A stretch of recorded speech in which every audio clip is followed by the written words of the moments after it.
जाननो से मंगलम भगवान वीरो मंगलम मंगलम कुंद कुंदादि जैन धर्मस्तु मंगल सर्वमंगल मांगल्यम सर्वकल्याण प्रधानम सर्वधर्माणां जयनं जयतु नमः समय साराय स्वानुभूते च पास्ते च स्वभावाय भावाय भावांतर वंदित सर्वसिद्धे ध्रुवशृंगावलिं गोच्छामि समपाव मणिमसु केवली फणिद शीर्षमचार्य ग्रंथ सर्वश्रुत ज्ञान अधिकार। एक एक कर्मों से भिन्न आत्मा का स्वरूप कि एक एक कर्म से भिन्न आत्मा कैसा होता है। और मैं कर्मों को नहीं भोगता, मैं तो चैतन्य स्वरूप आत्मा को ही भोगता हूँ, उसका संचेतन करता हूँ। आचार्य देव ने अपने आप को रखा कि देखो आत्मा की अनुभूति कैसे हो सकती है। कर्मों के काल में भी कर्मों से भिन्न आत्मा की अनुभूति। ये जीव कर्मों की अनुभूति करने के लिए मजबूर नहीं है। ये इसका ज्ञान है कि कर्मों के फल को भोगता है। वास्तव में कर्मों के फल के में भी ये जीव न्यारा है। ये जैन धर्म का महा सिद्धांत है। सारी दुनिया कर्म के फल को ही जीव मानती है, कर्म के फल को ही भोगती है। कर्म के फल में ही मंद तीव्र अनुभाग को, उसी को जीव मानती है। इसके अलावा जीव श्रद्धा में आता ही नहीं है, जीव दृष्टि में आता नहीं है। इसके अलावा भी कोई जीव होता होगा, ऐसे जीवों को पता ही नहीं है। आत्मा की बात कर लेने से भी आत्मा दिखाई नहीं देता। कर्मों से भिन्न ज्ञान स्वरूप आत्मा का संचेतन करने से ज्ञान स्वरूप आत्मा दिखाई देता है, अनुभव में साक्षात आता है। आचार्य देव एक एक कर्म से भिन्न एक जीव का स्वरूप दिखाते हैं। महासाता वेदनीय कर्म, जो जीव सदाकाल चाहता है और जिसकी ही सदा का लालसा रखता है। धर्म में आने के बाद भी साता वेदनीय चाहता है कि मैं धर्म करता हूँ तो चार लोग पूछें, चार लोगों में मेरा मान हो सम्मान हो। धर्म कार्य करते हुए भी साता वेदनी की चाह अंदर में रखता है। और साता वेदनीय पूरी हो जाए तो खुश होता है, और साता वेदनीय ना हो तो दुखी होता है। धर्म में लगे और पाप को आ जाए, हैं धर्म में लगे थोड़ा सा पाप और पाप का उदय आ जाए। पाप का उदय आ जाए तो लगता है कि भैया मैं गलत लग गया धर्म के अंदर, यहाँ तो कुछ है नहीं। और धर्म में लगे और पुण्य को उदय आ जाए, व्यापार में लाभ हो जाएं, 10 फायदे हो जाएं, तो लगता है इसको भैया धर्म में लगा बहुत फायदा है, धर्म में सार है भैया। जब से लगे हैं, जब से हमारी चलने लगी है, हमारा लाभ हो गया है। धर्म से भी संसारिक फल चाहता है, और संसारिक फलों की पूर्ति ना हो तो धर्म से भाग जाता है।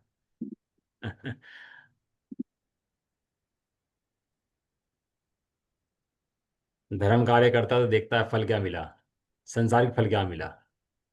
वहां धर्म का संसारिक फल से संबंध नहीं है, धर्म का संबंध वास्तविक सुख से है, आत्मिक सुख से है। आचार्य देव यही बात सिद्ध करना चाह रहे हैं। जब तक तू साता साता वेदनीय में लगा रहेगा तब तक तेरा धर्म के प्रति रुख होएगा ही नहीं। तू असाता को चाहता रहेगा और धर्म के नाम पर उन्हीं पोसता रहेगा। और उनकी पूर्ति हो जाएगी तो खुश हो जाएगा, तब पूर्ति उनकी नहीं होगी तो यहाँ भी धर्म क्षेत्र में भी दुखी सा बना रहेगा। जितने जीव हैं, अपन लोग जितने जीव हैं, वे सब इस पुण्य पाप उदय से बड़े ग्रसित हैं। खाता है दिन रात, ये अभिप्राय में वासना ही बैठी रहती है कि पुण्य का उदय आ जाए और पाप का उदय ना हो। जबकि आचार्य देव कहते हैं कि मैं साता और असाता दोनों ही प्रकार के कर्मों से भिन्न हूं। दोनों कर्म मेरे स्वरूप के अंदर नहीं हैं। उनकी कोई आरती उतार दे कि उनके कोई गर्दन उतार दे तलवार से, तो उनको ना उसमें हर्ष होता, ना उनको खेद होता।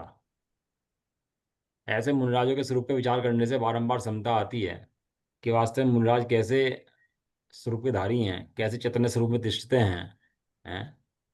ऐसे ही चैतन्य स्वरूप का धारी मैं भी हूँ, और मैं तिष्ठता नहीं हूँ, और पुद्गलों में जुड़ करके हर्ष हर्ष विषाद करता हूँ। जब तक जीव इन पुद्गलों में जुड़ा रहेगा तब तक चैतन्य स्वरूपी आत्मा का अनुभव नहीं करेगा। और जिस क्षण जीव अपनी आत्मा का अनुभव करेगा, वो समझ जाएगा कि ये एक एक कर्म मेरे से भिन्न है, साता हो या असाता हो। इस जितने कर्म हैं सब पुद्गल के हैं और सब मेरे स्वरूप से भिन्न हैं।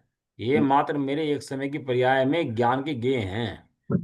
ये पुण्य का उदय हो चाहे पाप का उदय हो, ये मेरे एक समय की ज्ञान की पर्याय का गेय मात्र है, मेरा स्वरूप नहीं है। ऐसा जान करके ज्ञानी जी अपना सर्वस्व समर्पण शुद्धात्मा के प्रति करते हैं और कर्मों के प्रति बिल्कुल राग छोड़ देते हैं।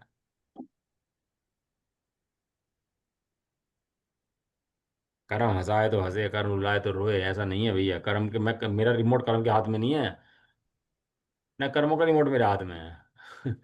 कोई कहे कि कर्मों का रिमोट तो मेरे हाथ में है, कि नहीं भाई। ना कर्मों का रिमोट मेरे हाथ में है, ना मेरा रिमोट कर्मों के हाथ में है। कर्म का परिणाम कर्म में है और मेरा परिणाम मुझ में है। समय सारजी ने कमाल किया वास्तव में। समय सारजी ने ऐसा मोक्ष मार्ग खोला है कि जीव को निर्भर कर दिया। सोचता था कि मैं जन्मता हूँ, मरता हूँ, मैं पैदा हुआ हूँ, मैं मर जाऊंगा। बर्थडे मनाता है, अपने जन्मदिन मनाता है, खुश होता है। मरण दिन मनाता है, दुख होता है। सदाकाल ऐसे ही लगा रहता है, जन्मदिन मरण दिन, जन्मदिन मरण दिन। और जन्म मरण के चक्कर में फंसा हुआ जीव इस जगह निकल नहीं पाता। ये तो हमारे भगवान का देव का कमाल है कि उन्होंने ध्रुव दिखाया। ध्रुव, ध्रुव कभी मरता नहीं है। इस जगत में वस्तु का नाश होता नहीं है। अस्तित्व गुण के कारण वस्तु कोई मरती नहीं है, और नई वस्तु कोई बनती नहीं है। मात्र क्षेत्र परिवर्तन है, भाव परिवर्तन है, काल परिवर्तन है। इसके अलावा कोई परिवर्तन नहीं है जीव का। और ये जीव जब ऐसा सिद्धांतों को जान लेता है तो पी जाता है, और पी करके निर्भर हो जाता है एकदम अंदर। जन्म मरण का उसका भय मिट जाता है।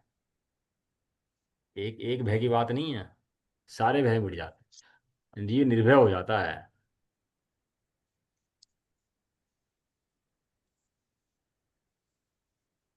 इन पर्यायों में लगा हुआ है जी। प्रतिक्षण मरता है, प्रतिक्षण प्रतिक्षण दुखी होता है, जैसे मरता है दुखी होता है, मरता है दुखी होता है, नित्य मरण करता है, नित्य मरण।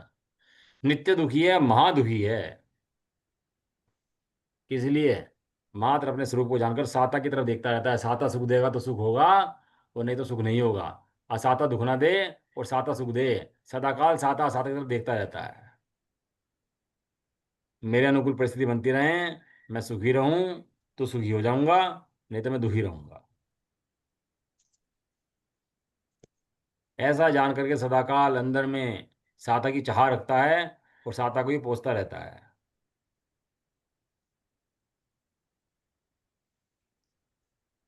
साता साता से पार, परम आनंद में, परम सुख में तेरा स्वभाव है। उस साता की दृष्टि वाले को कभी दृष्टिगोचर होता ही नहीं है।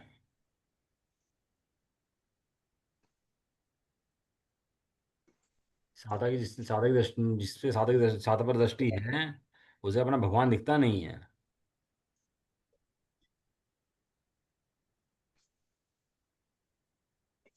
पुण्य पाप से पार आत्मा का स्वरूप है। साता साता से पार आत्मा का स्वरूप है। वहां साता हो तो भी आत्मा परिपूर्ण है, और असाता हो तो भी आत्मा परिपूर्ण है। साता से बढ़ता नहीं और असाता से हटता नहीं। घटता नहीं। ये समय सार जी ने दृष्टि ऐसी दी है, जिस समय जीव उस ज्ञान, उस तत्व की, परिपूर्ण तत्व की दृष्टि करता है, परिपूर्ण तत्व को देखता है, तो ही निहाल हो जाता है। जैसे जगत में राजा को देखकर प्रसन्नता होती है, ऐसे ज्ञानी को या चैतन्य राजा को देखकर प्रसन्नता होती है। चैतन्य राजा, सो मैं ही हूं, सो कोई और नहीं है, कहीं से आने वाला नहीं है। तो बनेगा नहीं, बना बनाया हूं। केवल ज्ञान की प्रयास से परिपूर्ण नहीं हूंगा, अभी परिपूर्ण हूं। कौन सुनने वाला था, बातें ही हैं। और कौन बताने वाला था, बातें ही हैं। ये तो कुछ जीवों का भली भाग्य आती है, निकलने का काल आता है, तो कान में बात सुनने पड़ जाती है, और सुन के जीव निकलने का तैयारी कर लेता है वास्तव। पर्याय पर्याय में अहमपना लिए, पर्याय में बैठे, पर्याय को पोसे, पर्याय को देखे, घटती बढ़ती हैं। घटती क्षण में, बढ़ती क्षण में, पर की तरफ है, परोन्मुख है, लक्ष्य पर का है, ऐसी पर्याय। वो द्रव्य से भिन्न है, द्रव्य में नहीं है। द्रव्य त्रिकाल अखंड शुद्ध है, तो पर्याय त्रिकाल भिन्न है। पर्याय में द्रव्य नहीं है, और द्रव्य में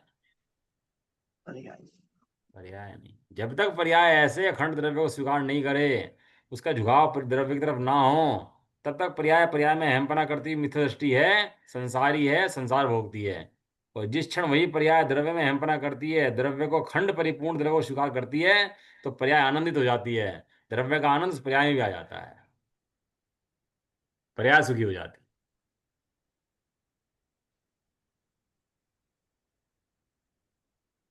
द्रव्य दृष्टि, सो भगवान दृष्टि, सो ज्ञायक दृष्टि, सो सुख दृष्टि। कहीं से लाना पड़े बनाना पड़े तो बहुत काम हो जाएगा। लाना ना पड़े बनाना ना पड़े, भविष्य में मिलेगा ऐसा नहीं है। परिपूर्ण है और अभी है। भविष्य में होऊंगा, आराधना करूंगा, ध्यान लगाऊंगा तो होऊंगा नहीं। कब हूं? अभी हूं। ऐसे त्रिकाल परमात्मा, उसका आनंद, उसका श्रद्धान, उसका वेदन, उसका अनुभवन, यही वास्तव में धर्म है। इसके अलावा धर्म की बाहरी क्रियाओं में रखा नहीं है जो लेगा आ जाए। अब पूजा करते हैं ना अपन लोग, तो पूजा में एक क्रिया पूरी करनी है। वो पाठ पूरा पढ़ना है, बिना पाठ करना है, ये पढ़ना है, वो पढ़ना है, पूरा करना है। कोर्स पूरा ना हो तो दिमाग में टेंशन हो जाती है। कोर्स पूरा नहीं हुआ, कोर्स पूरा नहीं हुआ, पता नहीं क्या हो जाएगा, पता नहीं क्या नुकसान हो जाएगा। खाने में जितनी भूख लगती है खा लेता है, वहां क्या कोर्स लेके बैठता है। पूरा पूरा कोर्स पूरा हो जाए तो संतुष्टि। प्रयोजन क्या था? कोर्स पूरा करना, कि अपने को आत्मा देखना। लेकिन वहां दिमाग में गांठ मारी हुई है कोर्स की। भगवान को जाकर देखकर कोर्स क्या, भगवान को देखकर भगवान देख ले और आनंद से सराबोर हो जाए, यही कोर्स पूरा हो गया। इसके अलावा कोर्स कोई और है ही नहीं।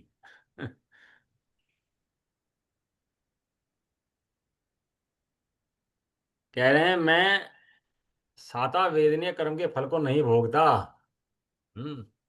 चैतन्य स्वरूप आत्मा का ही संचेतन करता हूं मैं, असाता वेदनीय कर्म के फल को नहीं भोगता। चैतन्य स्वरूप आत्मा का ही संचेतन जब तक ऐसे कर्मों से भिन्न नहीं पड़ता, तब तक त्यागी बन जाए, बढ़ती बन जाए, कुछ भी बन जाए, कर्मों की झपेटे में है। झपेटा होता है ना, झपेटा। क्या झपेटे में आ गया? झपेटे में होता है, क्या पता क्या होता है झपेटे में वो। अब उसकी अपनी बुद्धि नहीं चलती। उसको बोलता है भूताविष्ट पुरुष। एक बताते हैं ना ध्यानाविष्ट पुरुष, एक भूताविष्ट पुरुष। भूताविष्ट पुरुष माने उसके अंदर भूत आ गया। अब जो काम करता है भूत कराता है उससे, उसका कंट्रोल खत्म। और कौन करा रहा है काम उससे? सारे काम वो भूत। दूध कराता है। सारे हाथ पैर चलाने, बुलवाना, सुख सब भूत का काम। सारा काम अच्छा। भूत। लेकिन वो जीव अपने स्वरूप को जानता हुआ भूताविष्ट, भूत का आवेश में नहीं आता, अपने आवेश में रहता है। ये कर्म का भूत है। ये सारे दिन जो लगा है ना, साता की चाह, साता को भूधू, ये कर्म के झपेटे में है। खाना तो बहुत खा रहा, शरीर में लग नहीं रहा। क्यों भाई, ऐसा क्या हो गया? खाना तो तू इतना खा जाता है। तेरी भूख पहले 2 रोटी की थी, अब 8 6 7 8 रोटी खा जाता है। और शरीर तेरा पतला हुआ जा रहा। तो कारण क्या है? हम्म। कारण क्या है? कि भाई तेरे पेट में कीड़े लट लगे हुए हैं। खाना तू नहीं खा रहा, खाना कीड़े खा रहे। ये जो तेरी भूख बढ़ी हुई है ना, ये तेरी भूख नहीं बढ़ी हुई। ये किसकी भूख बढ़ी हुई है? ये कीड़ों की भूख बढ़ी हुई है। तू पतला हो रहा है, कीड़े मोटे हो रहे हैं। लंबे लंबे हो जाते हैं ना, निकलते हैं फिर। अरे ज्ञान रूपी आत्मा संचेतन नहीं करता तो तू तो सूखा जा रहा है। और कर्म बढ़े जा रहे हैं। तो कमी कहीं चल रही है ना, तू स्वाध्याय तो करता है लेकिन उसको भाव भाषण नहीं है तेरे को उसका सबका। बस मात्र पड़ता है। एक उंगल के अंदर 96 रोग हैं, 96 एक उंगल के अंदर, तो एक उंगल के अंदर 96 रोग हैं। तो पूरे शरीर के अंदर कितने रोग होंगे? यार क्या करता हूँ। एक एक उंगली में जहां पर 96 हो व्याधियां, तब पूर्ण तन में तुम बताओ, होंगी कितनी व्याधियां। एक लोग उंगल के अंदर 96 व्याधियां, और पूरे शरीर के अंदर कितनी हैं? जिस देह को निज जान कर तू रम रहा जिस देह में क्षण एक भी, सोचा कभी क्या क्या भरा उस देह में। सदाकाल साता चाहे, असाता चाहे, असाता से भागे। अब अगला है दर्शन मोहनीय। मोहनीय कर्म। मैं सम्यक्त मोहनीय कर्म के फल को नहीं भोगता, चैतन्य स्वरूप आत्मा का संचेतन करता हूं। किसकी बात चल रही है? छह समदृष्टि की। कहता है छह समदृष्टि में फर्क होता है श्रद्धा के अंदर। तो कह रहे हैं मैं उसके फल को भोगता ही नहीं। जाओ, तुम कनेक्शन काट दिया मैंने। मैंने फ्यूज ही गिरा दिया, एमसीबी डाउन कर दी इसकी। मैं किसका संचेतन करता हूं? मैं चैतन्य स्वरूप आत्मा का संचेतन करता हूं। मैं मिथ्यात्व मोहनीय कर्म के फल को नहीं भोगता, चैतन्य स्वरूप आत्मा का ही संचेतन। करता हूँ। मैं सम्यक्त मिथ्यात्व मोहनीय कर्म के फल को नहीं भोगता, चैतन्य स्वरूप आत्मा का ही संचेतन करता हूं। ये तीनों आ गई मिथ्यात्व की प्रकृतियां, और तीनों मिथ्यात्व के कर्म के फल को मैं नहीं भोगता। ये तो सम्यक्त सन्मुख मिथ्या दृष्टि होता है ना। मिथ्यात्व का सन्मुख जो होता है, वो कह देता है कि मतलब मैं इस मोहनीय कर्म को भोगता ही नहीं हूं। ये मोहनीय कर्म मेरा है नहीं, कुछ कर्म वो मेरा नहीं, बस एक ज्ञायक भाव में इस ज्ञान को ज्ञायक समय के। मोह निर्ममता का हेतु। हो कुछ कर्म हो मेरा है ही नहीं, मैं करूं क्या उसके अंदर? उसे हटाऊं, लाऊं, भगाऊं, करूं क्या उसको? कुछ नहीं कर सकता। मैं अनंतानुबंधी क्रोध कषाय वेदनीय मोहनीय कर्म के फल को नहीं भोगता, चैतन्य स्वरूप आत्मा का ही संचेतन करता हूं। करता हूँ। नाम क्या दिया? अनंतानुबंधी क्रोध कषाय वेदनीय मोहनीय। कितना बढ़िया नाम दिया। अनंतानुबंधी कषाय है, वो क्रोध कषाय है। पहले क्रोध लिया ना, भी मान लेंगे, माया लेंगे, सब लेंगे। तो अनंतानुबंधी पहले क्रोध लिया, अब क्या है? कषाय है। जीव वेदन करता है किसे? मोह के उदय में। तो सारा ले लिया उन्होंने, पूरा पूरा नाम।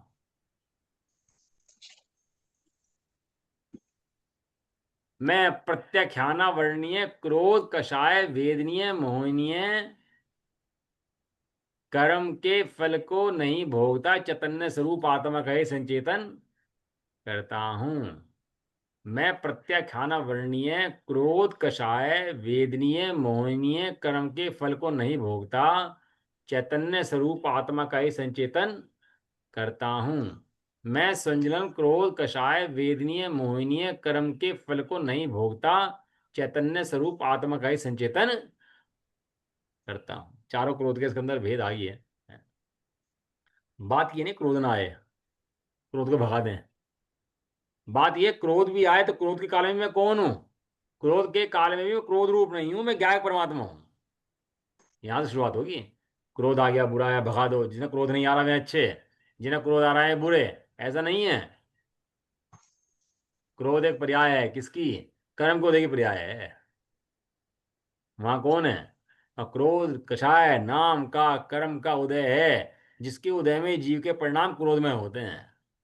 जीव तो उस काल में भी गायक शुद्ध ही है।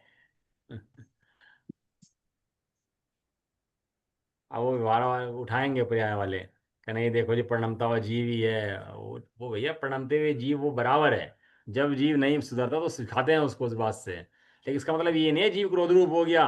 वहाँ अखंड गायक परमात्मा क्रोध रूप कभी होता ही नहीं है।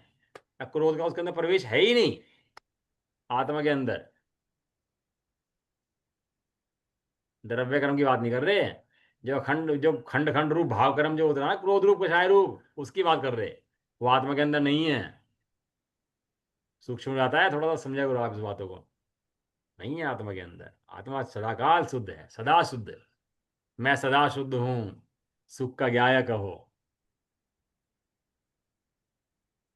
मैं प्रत्यखाना वर्णीय मान कषाय वेदनीय मोहिनीय। कषाय वेदनीय मोहिनीय कर्म के फल को नहीं भोगता, चैतन्य स्वरूप आत्मा का ही संचेतन करता हूं। करता सारे वेदनीय मोहनीय के भेद है ना सारे हैं। ये दर्शन मोहनीय के भेद थे, चारित्र मोहनीय के भेद हैं। तो इसलिए मोहनीय ना, चारित्र मोहनीय कर्म के उदय है ना सारे हैं, तो वो भी मोहनीय है चारित्र भी। मोहन करता है, मोहन, मोहन माने नशा कराता है, भ्रमाता है। मैं प्रत्याख्याना वर्णीय मान कषाय वेदनीय मोहिनीय कर्म के फल को नहीं भोगता, चैतन्य स्वरूप आत्मा का ही संचेतन करता हूँ। मैं संजन मान कषाय वेदनीय मोहनीय कर्म के फल को नहीं भोगता, चैतन्य स्वरूप आत्मा का ही संचेतन करता हूँ। है ये मान का आ गया ना, सारा चारों चारों ये मान के चले। मैं मान कषाय को नहीं भोगता हूँ। डॉक्टर साहब से कहते थे तो अब बहुत मानिए कि हूं ना भैया। ये गुणस्थान प्रमाण मान है ना, लेकिन मैं मान रूप हो गया हूं ऐसा तो नहीं है। मैं आत्मा मान रूप कैसे हुआ ये बताओ। मान है ये तो मैं मानता हूँ, बराबर बात है। मैं अभी मुनि नहीं हूँ, सिद्ध नहीं हूँ, चौथे गुण स्थान के अंदर हूँ, यानी प्रथम में हूँ। मैं मानता हूँ कि भैया मैं अभी गुण स्थान में नीचे में हूँ, तो नीचे गुण स्थान में मान तो है ही। मान का चला जाएगा, मान तो है, लेकिन मान होने पर भी मैं मान रूप हो गया, ऐसा कभी भी नहीं है। ये नहीं मानता। क्योंकि मैं गायक शुद्ध अखंड द्रव्य हूं। मैं मान हो गया ना अब जहाँ माया, मैं अनंतानुबंधी माया कषाय वेदनीय मोहनीय कर्म के फल को नहीं भोगता, चैतन्य स्वरूप आत्मा का ही संचेतन करता हूँ। मैं अप्रत्याख्याना वर्णीय माया कषाय वेदनीय मोहनीय कर्म के फल को नहीं भोगता, चैतन्य स्वरूप आत्मा का ही संचेतन करता हूँ। मैं प्रत्याख्यान वर्णीय माया कषाय वेदनीय मोहनीय कर्म के फल को नहीं भोगता, चैतन्य स्वरूप आत्मा का ही संचेतन करता हूँ। मैं सुंजन माया कषाय वेदनीय मोहनीय कर्म के फल को नहीं भोगता, चैतन्य स्वरूप आत्मा का ही संचेतन करता हूँ। करता हूँ। बच्चा हंगामा काट रहे हो क्लास के अंदर, तो मास्टर जी डंडा ले आए, एक डंडा बस। और एक डंडा आया एक, और सारे बच्चे चुप बैठ जाते हैं एकदम। किसके आगे? उस डंडे के आगे। ये डंडा एक और सारे बच्चे चुप। ऐसा क्या कमाल है डंडे के अंदर? ये डंडा तो एक ही है ना, और सारे बच्चों को शांत कर देता है वो। ऐसी आत्मा है एक चैतन्य स्वरूप, और जितने कर्म है सबको शांत करने के लिए काफी है। अकेला एक आत्मा, जैसे एक डंडा सबको कंट्रोल करने के लिए काफी है, ऐसे। इसलिए बार बार कहते हैं भैया आत्मा का अनुभव करता हूँ, तो आत्मा को रखो अपने पास। अगला है लोभ। मैं अनंतानुबंधी लोभ कषाय वेदनीय मोहनीय कर्म के फल को नहीं भोगता, चैतन्य स्वरूप आत्मा का ही संचेतन कर करता हूँ। संचेतन करता हूँ, मैंने अनुभव करता हूँ। वो जो पहले दिया था याद, भूल याद में रखना उसको, संचेतन मैंने। अनुभव करता हूँ। मैं अप्रत्याख्याना वर्णीय लोभ कषाय वेदनीय मोहनीय कर्म के फल को नहीं भोगता, चैतन्य स्वरूप आत्मा का ही संचेतन करता हूँ। मैं प्रत्याख्याना वर्णनीय लोभ कषाय वेदनीय मोहनीय कर्म के फल को नहीं भोगता, चैतन्य स्वरूप आत्मा का ही संचेतन करता हूँ। मैं संजनन लोभ कषाय वेदनीय मोहनीय कर्म के फल को नहीं भोगता, चैतन्य स्वरूप आत्मा के संचेतन करता हूँ। अनंतानुबंधी को नहीं भोगता है, प्रत्येखान को नहीं भोगता, प्रत्येखान को नहीं भोगता। अनंतानुबंधी किसको होती है? मोहनीय किसको होता है? मिथ्या दृष्टि को। उस काल में स्वर निकलता है उसका कि मेरे को नहीं भोगता, ये मेरे स्वरूप के अंदर नहीं है। क्यों? क्योंकि मैं ज्ञान स्वरूप ही हूं। मैं संजनन लोभ कषाय वेदनीय मोहिनीय कर्म के फल को नहीं भोगता, चैतन्य स्वरूप आत्मा का संचितन करता हूं। संजनन लोभ कषाय वेदनीय, संजन क्रोध मान माया न्याय है इसके अंदर। 33 34 35 आ जाएगा अभी यार। ये कुछ गलत प्रिंट हो गया मुझे लग रहा है ऊपर, कुछ गलत है। ऊपर देखो ना, इसमें आ गया पहले, तो आ गया ये साता सतस आ गया ना, मिथ्या के तीन भेद आ गए। अनंतानुबंधी क्रोध, अप्रत्याख्यान क्रोध, प्रत्याख्यान क्रोध, संजनन क्रोध। अनंतानुबंधी मान, अप्रत्याख्यान मान, प्र- प्रत्याख्यान मान, संजनन मान। अनंतानुबंधी माया, अप्रत्याख्यान माया, प्रत्याख्यान माया, और संजनन माया, है ना। अब यहाँ अनंतानुबंधी है, संजनन आएगा ये। संजनन लोभ, संजनन क्रोध, संजनन मान, संजनन माया, और संजनन लोभ, ऐसा आएगा ये। देख लो इसको, तुम्हारे क्या छपा हुआ जी शास्त्र में? 32 नंबर पढ़ो जरा, 32 नंबर क्या छपा है? 32 नंबर, मैं अनंतानुबंधी लोभ कषाय वेदनीय मोहनीय कर्म के फल को नहीं भोगता, चैतन्य स्वरूप आत्मा का ही संचेतन करता हूँ। ये 32 नंबर है। और 33 नंबर? मैं अप्रत्यक्षान वर्णीय लोभ कषाय वेदनीय मोहनीय कर्म के फल को नहीं भोगता, चैतन्य स्वरूप आत्मा का ही संचेतन करता हूँ। ना हम अनंतानुबंधी लोभ कषाय वेदनीय मोहनीय कर्म फले भूंजे। चलो कल चर्चा करेंगे इसके बारे में। कुछ मुझे लग रहा है कि हमारी कुछ समझ में नहीं आ रहा। कल चर्चा करते हैं इसके बारे में, है ना। निशान लगा लो इस पे। ठीक है ना, वो लोभ का आ गया ना, सही तो चल रहा। वो पहले क्रोध आया, फिर मान आया, फिर माया आया, लोभ के चारों चल रहे ना, ठीक तो आ गया। लोभ हो गया ना चारों। लोभ का चल रहा अनंतानुबंधी लोभ, प्रत्याख्यान लोभ, प्रत्याख्यान लोभ, संजन लोभ, ठीक है ना। अब कंफ्यूज हो रही है बस। मैं हास्य नो कषाय वेदनीय मोहिनीय। हास्य के अंदर लगाया नो कषाय, उसमें लगाया कषाय, क्योंकि ये नो कषाय हैं और ये मोहनीय कर्म का भेद है। और जीव वेदन करता है, इसलिए वेदनीय है। मैं हास्य कषाय वेदनीय मोहनीय कर्म के फल को नहीं भोगता, चैतन्य स्वरूप आत्मा के संचेतन करता हूँ। करता। मतलब समय दृष्टि हंस सकता है, नहीं हंस सकता? समय दृष्टि हंस सकता है, नहीं हंस सकता? बिल्कुल मौन गुप होके बैठ जा भैया, हंसे नहीं तो नहीं, हंसे कषाय नहीं है। हैं? अरे वो बिल्कुल मौन गुप होके बैठा हो और अब अनंतानंदी अंदर में हो, मिथ्यात्व अंदर में हो, तो हास्य कषाय का बंद करता है। और जो अपने को ज्ञान स्वरूप आत्मा देखता है, निर्णय करता है, वो हास्य कषाय का बंद नहीं करता। हास्य तो हो सकता है, हास्य रूप अपने को मानता नहीं है, कि जानता है हास्य जो है कषाय का भेद है। मैं रति नो कषाय वेदनीय मोहनीय कर्म के फल को नहीं भोगता, चैतन्य स्वरूप आत्मा के संचेतन करता हूँ। मैं अरति नो कषाय वेदनीय मोहनीय कर्म के फल को नहीं भोगता, चैतन्य स्वरूप आत्मा का ही संचेतन करता हूँ। मैं शोक नो कषाय वेदनीय मोहनीय कर्म के फल को नहीं भोगता, चैतन्य स्वरूप आत्मा का ही संचेतन करता हूँ। मैं भय नो कषाय वेदनीय मोहनीय कर्म के फल को नहीं भोगता, चैतन्य स्वरूप आत्मा के संचेतन करता हूँ। भय के अंदर टोटल मंजिल लिया, लिखा कि सांप देखकर समदृष्टि डरेगा नहीं डरेगा, भाग जाएगा नहीं भाग जाएगा। अब भाग गया तो भय कषाय उसको है कि नहीं है। टोटल मंजिल ने बहुत खुलासे करें सोचिए भैया। वो टोटल मंजिल ने बहुत कुछ बढ़ाया है। कह रहे उसको मेरे स्वभाव के मेरा कुछ बिगड़ जाएगा, या मैं अन्य पुद्गल रूप हो जाऊंगा, या पुद्गल मुझ रूप हो जाएगा, ऐसा भय उसको कदापि नहीं है। सपने में भी उठा के पूछोगे उससे कि तू मर गया, तो सपने में नहीं कहेगा मैं मर गया हूं। भय तो उसको हो सकता है, मरने का भय हो सकता है कि मैं मर ना जाऊं, लेकिन ऐसा भय नहीं सकता मैं मर सकता हूं, मेरा स्वरूप मर सकता है, मेरा आत्मा मर सकता है, ऐसा उसको स्वप्न में भी भासता नहीं है। मैं भय कषाय वेदनीय को नहीं सोच भोगता। मैं जुगुप्सा नो कषाय वेदनीय मोहनीय कर्म के फल को नहीं भोगता, चैतन्य स्वरूप आत्मा के संचेतन करता हूं। मैं स्त्री वेदनो कषाय वेदनीय मोहनीय, स्त्री वेदनीय, स्त्री वेदनो कषाय वेदनीय मोहनीय कर्म के फल को नहीं भोगता, चैतन्य स्वरूप आत्मा के संचेतन करता हूं। 3 वेद है ना, स्त्री वेद, पुरुष वेद। एक वेद है, एक वेदन है, एक वेदनीय है। 3 शब्द है ना वेद। वो 3 वेद जो हैं वो उसके भेद हैं।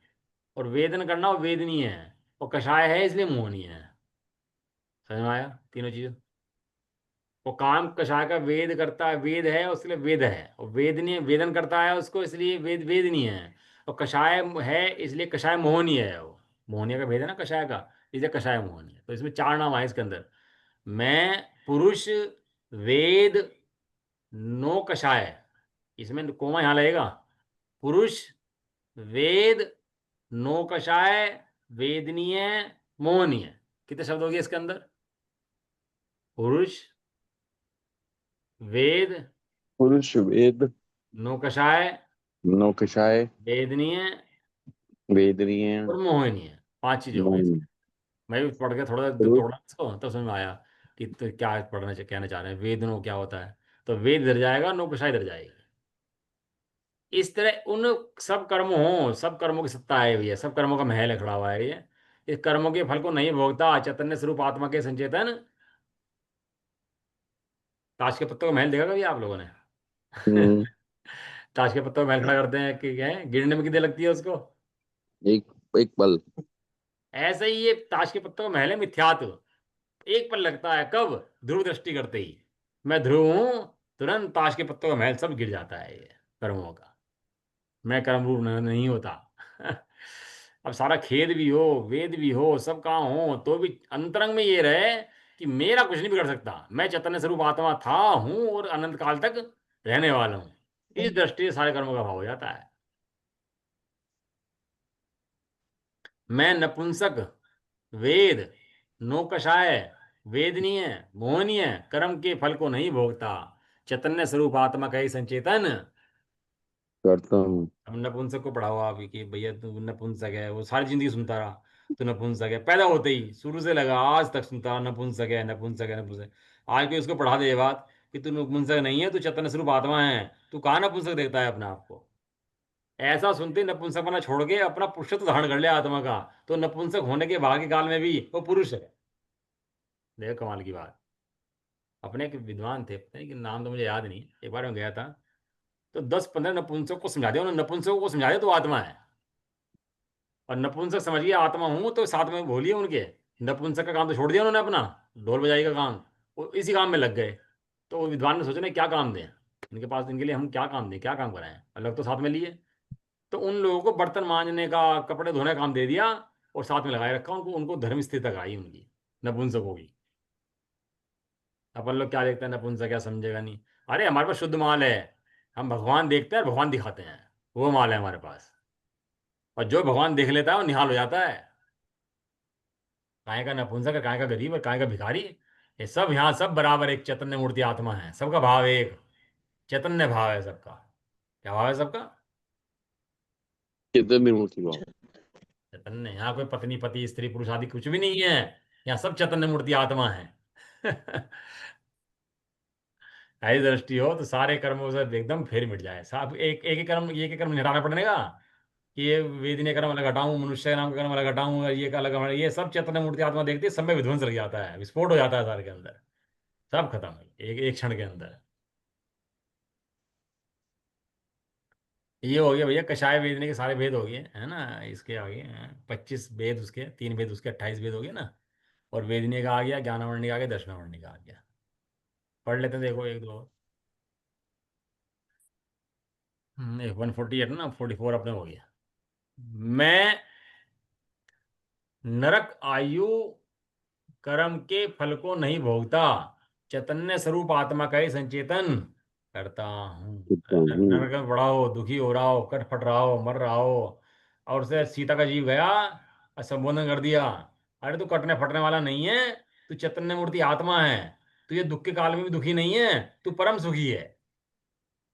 ऐसा सुनकर के रावण को, लक्ष्मण को संबदर्शन की पुनः प्राप्ति हो गई। बताओ हुई कि नहीं हुई?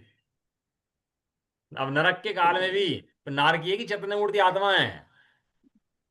चैतन्य मूर्ति आत्मा है। और ऐसा देखते ही इंद्र का दुख, वो तो वास्तविक दुख बाहर में तो है, कषाय वेदने का दुख तो है, बराबर है, वो तो रहेगा। लेकिन अंतरंग में उसके आगे कि इस दुख से मेरा कुछ बिगड़ता नहीं है, इस दुख से मेरा कुछ भी होता नहीं है, मैं चैतन्य मूर्ति आत्मा हूँ, मैं बदलने वाला नहीं हूँ, नरक रूप होने वाला मैं कभी भी नहीं हूँ। बताओ 33 सागर की नरक की जेल कितनी बार सही है हमने, पंच परावर्तन के अंदर नरक में कितनी बार गए अपन लोग हैं? कितनी बार इस क्षेत्र के लोग के अंदर ऐसा कोई क्षेत्र नहीं है जिसमें जीव अनंत अनंत बार ना जन्म मरण करा हो। अनंत बार। केवल 8 प्रदेश छोड़ करके। गाथा नंबर 560, गुम्मट सार जी, उसका में लिखा है कि 8 प्रदेश सुमेरु पर्वत के नीचे हैं, 8 प्रदेश इसमें बोलते हैं रुचकवर प्रदेश, वहां पर छोड़ करके जीव ने इस लोक के अंदर ऐसा कोई क्षेत्र नहीं है जहां जन्म मरण ना करा हो। केवल 8 प्रदेश छोड़ दो हमें। हम्म। मैं भी आया, अबे गर्भ से पूर्व अवस्था में तू था कि नहीं था? गर्भ में जाकर कीड़ा बन के आ गया, वो कीड़ा बन बन के बड़ा हो गया, और वहीं पैदा होकर बड़ा बनता रहा, और पैदा हो गया, और पैदा होकर थोड़ी बुद्धि बुद्धि ये 6 ऑप्शन से आ गई, तो तू इसे समझता है कि मेरी ही है। गर्भ के काल में कौन तेरी अवस्था देख रहा था? और गर्भ के काल से पूर्व में तू था कि नहीं था? और जब यहाँ मर के चला जाएगा तो तेरी सत्ता खत्म हो जाएगी कि तू रहेगा? हम्म, लेकिन है जानता नहीं है भैया। बेगाने की शादी में अब्दुल्ला दीवाना हो रहा है वास्तव में, ये कर्मों के परिणाम में, और ये पागल हो फिर रहा है जबरदस्ती। अरे तेरे क्या लेने देना है भैया? मैं नरक आयु के कर्म के फल को नहीं भोगता, चैतन्य स्वरूप आत्मा की संचेतन करता हूं। मैं त्रियंच आयु कर्म के फल को नहीं भोगता, चैतन्य स्वरूप आत्मा के संचेतन। करता हूँ। ऐसा मंत्र है भाई साहब, जो पिए वो निहाल। मतलब कमाल की बात तो ये है, ये मंत्र ऐसा आचार्य देव ने एक एक के ऊपर लगाया, जो जहां जिस अवस्था में है वहां पर इस आनंद अमृत का पान कर ले, वही निहाल, वही निहाल। और इस आनंद अमृत का पान ना करे तो इन कर्मों में लगा हुआ वही दुखी। बताओ, काल एक, पर्याय एक, कार्य एक, ज्ञानी वहीं आनंद सुखी और अज्ञानी वहां आनंद दुखी। सही बात। इसलिए तो ज्ञान मूर्ति चैतन्य मूर्ति आत्मा वेदन करने वाला नरकादिक में अपूर्व शांति पाता है। किस बल से? कि मेरा कुछ बिगड़ता नहीं है, इस बल से। हमें लगता है रो रहे गा रहे हैं दुखी हो रहे हैं, उससे कोई मतलब नहीं है। ये तो बाल कर्मों के भेद हैं, रोना गाना भय करना कषाय करना, ये सब तो कर्मों के भेद होंगे, चलेंगे। कोई ताकत नहीं हटा दे इनको। कोई चाहे मैं इनको टाइम से पहले हटा दूं तो हटा सकता नहीं। कोई ताकत नहीं इनको मिटा दे, चला दे। जिस काल में जैसे हैं चल रहे हैं, तो क्यों? क्योंकि मेरे नहीं है ना। मैं परिणमन करा तो नहीं सकता, परिणमन करा नहीं सकता, और परिणमन कराने की सोचता है, यही मिथ्या दृष्टि है। कर्म को देखो, कर्म को देखो, परिणमन करा सकता है? मन को वचन को काया को अच्छा कर सकता है? परिणमन करा सकता नहीं है, कराने की सोचता है, यही मिथ्या दृष्टि है। परिणमन करा सकता नहीं है और सोचता है, लगता है मैं नहीं करा सकता भैया, मैं तो ज्ञान मूर्ति आत्मा हूँ, यही सम्य दृष्टि। इसे पूरा कैंची से काट दे, दो कनेक्शन एकदम कट।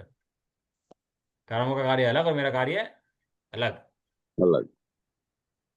मैं मनुष्य आयु कर्म के फल को नहीं भोगता, चैतन्य स्वरूप आत्मा का ही संचेतन सदाकाल करता हूँ। करता हूँ। मैं नहीं भैया आयु कर्म के फल को भोगता। ये मनुष्य आयु मेरी है क्या? ये मनुष्य शरीर मेरा है क्या? मैं इस रूप हूँ क्या? ये मुझ रूप है क्या? कभी तेरा इसका परिणाम तेरे हिसाब से चल रहा है क्या? और तेरा परिणाम जो ज्ञान मूर्ति का है, इसके हिसाब से चल रहा है क्या? जड़ ने चेतन में प्रवेश कर दिया क्या? चेतन ने जड़ में प्रवेश कर दिया क्या? कभी भी नहीं कर सकता। मैं देव आयु कर्म के फल को नहीं भोगता, चैतन्य स्वरूप आत्मा का ही संचेतन करता हूँ। करता हूँ। लोगों को बहुत चाह रहती है भैया, थोड़ा धर्म कर ले पढ़ ले देवगति होगी भैया। नरक में तो कोई जाना ही नहीं, सब स्वर्गवासी होते हैं। और स्वर्ग को देव जाना है, और सबकी इच्छा है देव जाना है, बस वहां से मोक्ष जाना है। अरे मैं देवगति जाऊं कि नहीं जाऊं, मैं उसके कर्म के फल को भोगता ही नहीं हूं, क्योंकि मैं उस रूप हूं ही नहीं। अभी इच्छा क्या है तेरी? देव जाऊं देव जाऊं, जो मन में इच्छा है लेके क्या लेके बैठा है? तो तेरा है क्या? ये देव नाम का नाम तेरा है क्या? तू ला सकता है क्या? तू हटा सकता है क्या? लेकिन अंदर में इच्छा से पीड़ित रहता है, मैं देव बनूंगा देव जाऊंगा।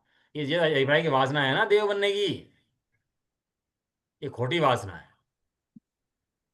अरे इस लोक के अंदर मुझे चाहे जहां ले जाओ, किसी भी क्षेत्र के अंदर किसी प्रदेश के अंदर, मेरा कुछ बिगड़ने वाला नहीं है। निज प्रदेशत्व रूपी किला है, जो कभी ना किसी से विधा है। कर्म रागादिक भी रहते बाहर, बैठ पाए कदापि ना अंदर। जब दृष्टि ऐसी होती है तो कहता है लोक में कहीं ले जाओ, मेरा बिगड़ने वाला कुछ भी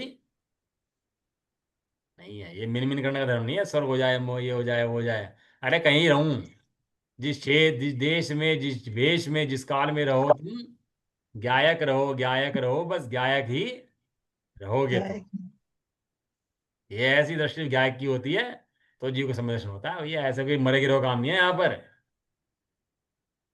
जब तो कहते हैं नरक में शांति और स्वर्ग में दुख, इसे को कहते हैं समय दृष्टि नरक में शांति, और मिथ्या दृष्टि स्वर्ग में दुख, दुखी। विचार कर लो इन कर्मों के बारे में, एक एक के बारे में, कैसा स्वरूप इनका होता है, कैसे चलते हैं, कैसे काम करते हैं। चलो, निज निधि निज में बताई। ये ध्यान अनंत कार कार्य है, है, उसी के इसी लिए लिए जिम्मेवारी वाणी माँ को वंदना शत बार। नमो है। निरंतर।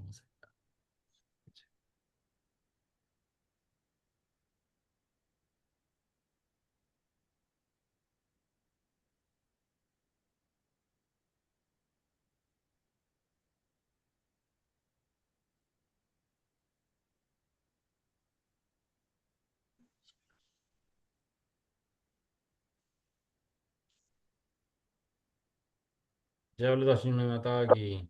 जय हो। जय हो। महान जैन धर्म की। जय हो। जय एक साथ बोलिए। जय जय जिनेन्द्र, जय जय जिनेन्द्र, जिनेन्द्र, जय जिनेन्द्र, सबको जय जय जिनेन्द्र, सबको जय जय।